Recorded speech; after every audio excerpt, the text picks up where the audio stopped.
Hi all, welcome to BK808 cricket വിവോ. ഇന്ത്യയുടെ ശ്രീലങ്കൻ പര്യടനം ആരംഭിക്കുകയാണല്ലോ.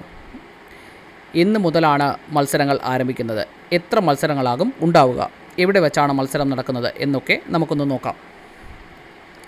ഇന്ത്യയുടെ ഹെഡ് കോച്ചായി ഗൗതം ഗംഭീറിനെ നിയമിച്ചിരിക്കുകയാണ്. എന്നാൽ നിലവിൽ നടക്കുന്ന സിംബാബ്വെ ടൂറിൽ VVS ലക്ഷ്മണാണ് ഇന്ത്യയുടെ കോച്ച്. ഈ മാസം അവസാനം ആരംഭിക്കുന്ന ശ്രീലങ്കൻ പര്യടനത്തോടെയാണ് ഗംഭീർ തൻ്റെ ചുമതല ഏറ്റെടുക്കുക.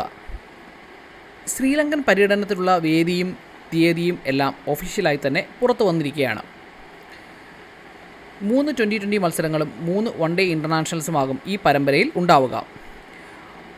വൺ-ഡേ ടീമിനെ KL രാഹുലും 2020 ടീമിനെ ഹാർദിക് പാണ്ഡ്യയുമായിരിക്കും നയിക്കുക. 2020 മത്സരങ്ങൾ നടക്കുന്നത് പലാക്കലെ ഇൻ്റർനാഷണൽ സ്റ്റേഡിയത്തിൽ വച്ചിട്ടാണ്.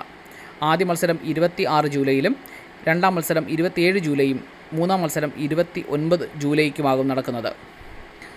വൺ-ഡേ ഇൻ്റർനാഷണൽ നടക്കുന്നത് പ്രേമദാസ സ്റ്റേഡിയത്തിൽ കൊളംബോയിൽ വച്ചിട്ടാണ്. അതും 3 മത്സരങ്ങൾ തന്നെയാവും ഉണ്ടാവുക. ആദ്യ മത്സരം ഓഗസ്റ്റ് 1-നും രണ്ടാം മത്സരം ഓഗസ്റ്റ് 4-ാം തീയതിയും മൂന്നാം മത്സരം ഓഗസ്റ്റ് 7-ാം തീയതിയുമാകും നടക്കുക. ഇതിനുള്ള ഇന്ത്യൻ ടീമിനെ ഈ ആഴ്ചയിൽ തന്നെ പ്രഖ്യാപിക്കും എന്നാണ് അറിയാൻ സാധിച്ചത്. So stay tune with us for more videos. Thank you.